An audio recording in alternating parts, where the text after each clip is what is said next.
artist features. All right, folks. Today we have with us Joel Padikkal. He is a Bombay-based singer, producer, and composer. To talk more about him, I think he is the person who can describe himself better and all the achievements that he has. Hey, Joel, welcome to the podcast. Hey Dennis, thanks for having me. It's a really good experience to be here right now and talk to you about the music. And this is a really cool initiative that you've put together. So thanks a lot for having me. All right. So you are not virgin to podcasts. I think as you were talking to me, you said that you've already been on Made in India. Actually, Yeah. May is a really cool friend of mine, and she discovered us when we were like really young as a band. I used to play for this band called the Tripp.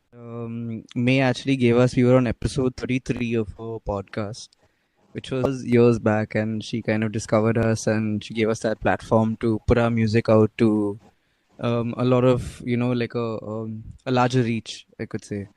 So that Correct. was really sweet of her, and she's a really cool person. We've made a lot of friends at and through May as well. So yeah, So she's an influential connecting point, yes, and yes, for sure. sure.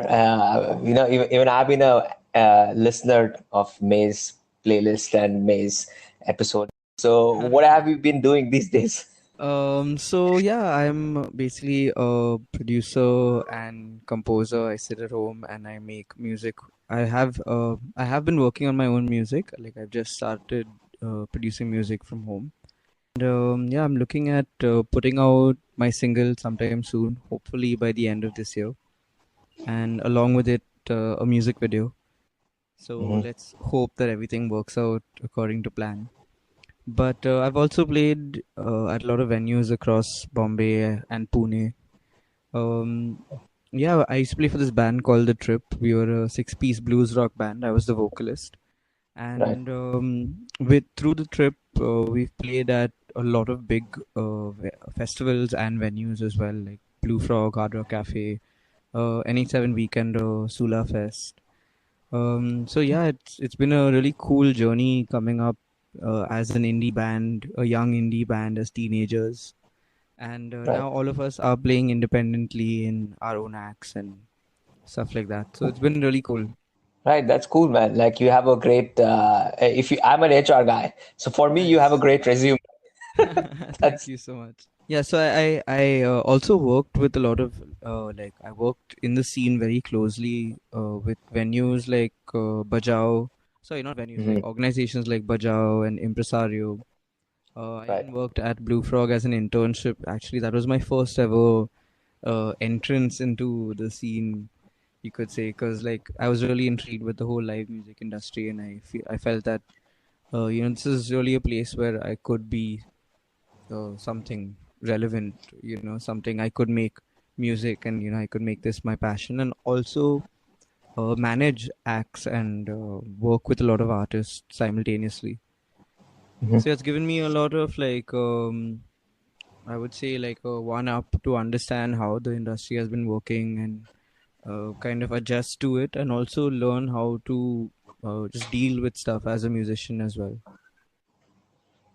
Right, that's cool, man. So the venues that you brought up and events that you brought up Yeah, are all like linked to my nostalgia because when I nice. was younger, so I we used to go to these places. For us, I'm from New Bombay, Okay. so for us, Bombay is like going into some new place. It's like Yeah, coming into into the the city, like city. yeah, It's coming to the Big Apple. yeah, So yeah, it's like that. So when you say Blue Frog, we used to board trains and go to Blue Frog to yeah, watch yeah. people people play, and we've witnessed some cool bands there and some pricey food also. Yes, very expensive food and alcohol at Blue Frog. Yeah. But as an Uh, artist, you would get like one coupon, which was one meal and one soft drink, or like one IMFL drink, which is like your Indian alcohol drinks. Okay, but it was a cool scene for music for sure because that's Yeah. where a lot of people used to play. Many of the band singles used to Shire and Funk, and many other people they used Yeah. to play.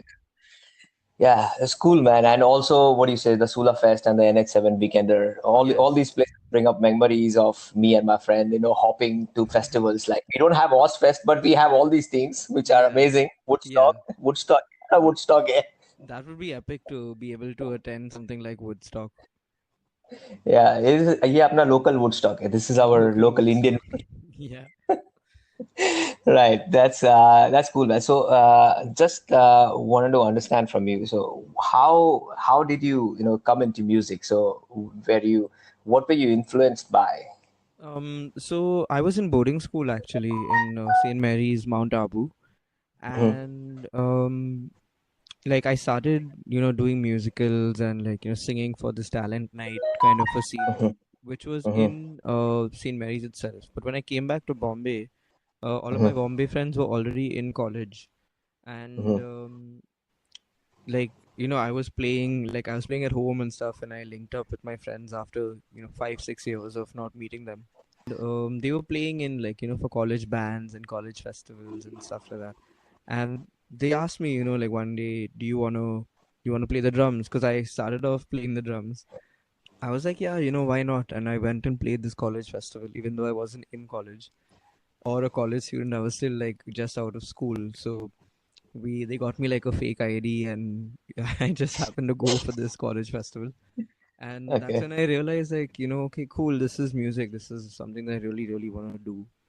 Yeah. And through there, like, I a very good friend of mine, David Brito, who is Yeah. also a journalist for Rolling Stone magazine. Okay. He met me randomly one day on the road. Like, I was there's this little lane in Bandra called Rock Road, and Hmm. David met me there, and he's like, do you want to start a band together? And I was like, yeah, that sounds cool. So, like, a week later, we started the Tripp, and it's just like, from there we played so many venues, so many festivals. We even put out an EP called Superhuman, Yeah. and we were in the process of putting out a second EP when one of our, like, both two of our band members decided that they had to leave the country and like pursue further studies and stuff. So Hmm. as a band, we had to shelf the whole thing. Hmm. But yeah, like, um, the track was going to be called Beach. It's one of my favorite tracks as the Trip. Yeah. Yeah, and it's been a really cool experience to kind of work alongside other artists as well, like take part in competitions, and we won Sennheiser Top 20 as well as the Trip. Yeah, it's been a really really cool experience starting off as a college kid who didn't know anything about the music industry or what it was like to be one or play any festivals or any gigs, to now having played so many gigs, and now at this time of digital gigs, learning we're still learning, even though I've been in this whole thing for so long. So it's a cool thing, it's a cool feeling. That's cool, man. So that's a really great journey that you have taken, and you are on the path to growth. And you said that so the Trip right now we can do a lot of things digitally and online, right? So you guys are gonna finish the album, or you just shelved it completely? No thing of coming back together in future. So because we're all like now some like one of my members is in Goa, one is in Canada, and a few of us are here, one is in Dubai. So like we're Uh-huh. too spaced out, sporadically spaced out, and we are like we haven't been able to sit and think as a band like what we want in this song, or what like collectively sit and listen to it together. Um, Hmm. I think that would also give it a lot of perspective and a lot of insight into what we want. But I'm sure it is possible, maybe in the future, that we will consider, Hmm. re-looking this whole album and putting it out. Hopefully, Right. Cool. That sounds good because the music that you were talking about, Superhuman, it's the yeah, title track also. I've heard that. yes. So how can we reach you? Like if when you say you're producing music, what does that exactly mean? So right now Eh, I'm in the process of writing my own songs and recording them at home itself. And mhm, later on, once I'm done with the production of it and making the sounds that I feel like it's the best right now, I'll go on to mastering, or like, giving it to somebody to get it mastered for me. Yeah. After which I will be putting it out on streaming platforms. But I haven't reached that point as yet where I'm ready to, put it out completely. So maybe by the end, maybe by November, December is when I'm looking at releasing my debut single as Joel Padikkal. All right, cool. So I'm just going to ask you like a couple of quick ones. Shall I answer it like very quickly? So who's your favorite Indian vocalist? I would say Malvika Manoj. All right. So favorite guitar player? Jimi Hendrix. Indian. Oh, Indian guitar player. I would say Kush Upadhyay. Okay. Favorite drummer? Gino Banks. Indian. Okay. Favorite bassist? Favorite bassist would be Johan Coutinho. Okay. Favorite any Indian playing team? Any sport? Indian team. Oh, I don't watch. I don't watch sports. You don't watch anything. Sports is doomed. Okay. So favorite chaiwala? Favorite chaiwala used to be this chaiwala outside St. Andrews College, but now he's not there anymore. They demolished his shop. But yeah, that chaiwala. कौन है वो चाय वाला? हमको जानना है. Joel किधर चाय पीता है? Yeah, dude, he had nice chai, and he used to give it on like, we could pay him later types at the end of the month. All right, that's a cool setting. Almost all college kids have. Yeah. All right. So who's your favorite Indian band? That's a very tough question because I love so many Indian bands. So I'd have Okay, five top. Okay, so Peter Cat Recording Company. Okay. Fame the band. Okay. Tejas. Oh my God, Blackstrap Blues.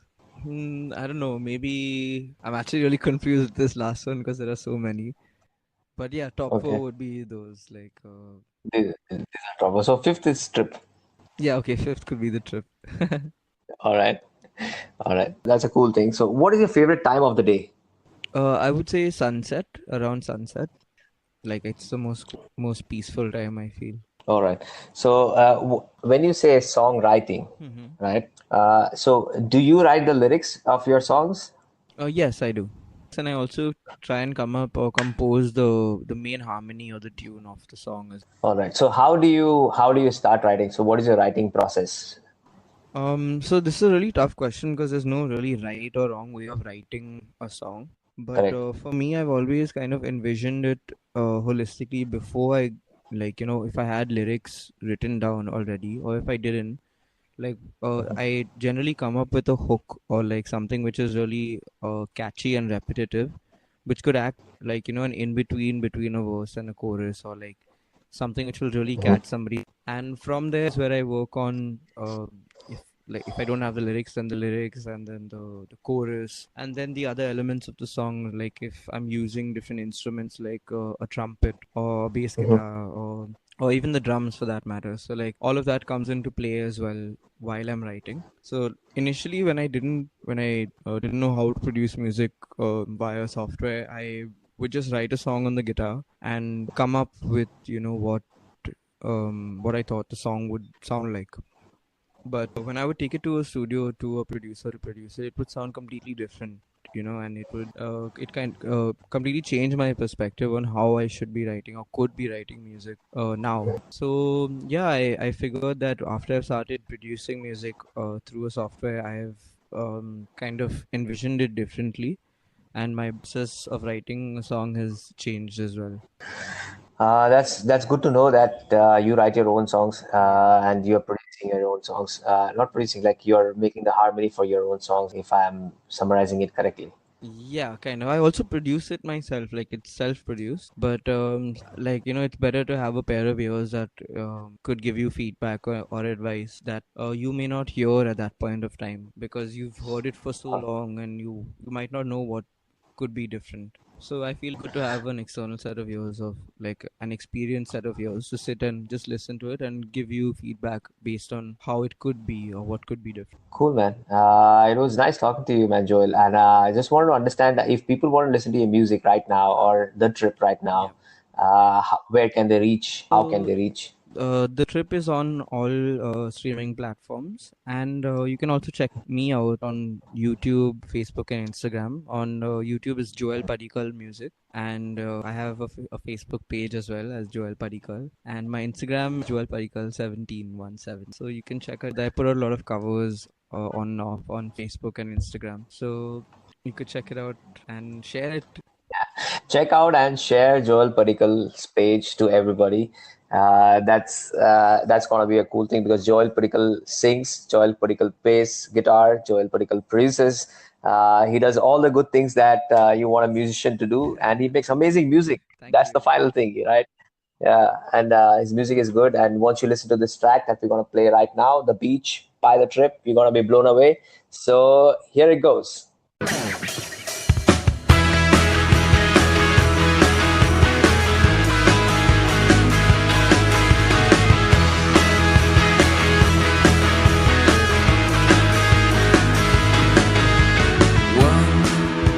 I open up my eyes to find another morning.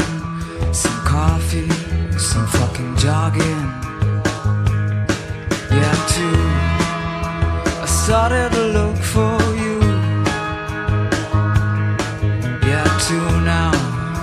I started to look for you. You know I'm starving.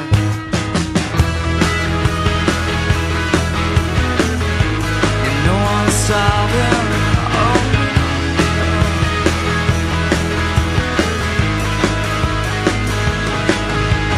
Three, I'm slowly pushing onwards, and I feel the forces strong. A weapon of the new world, and where could I go wrong? I'm slowly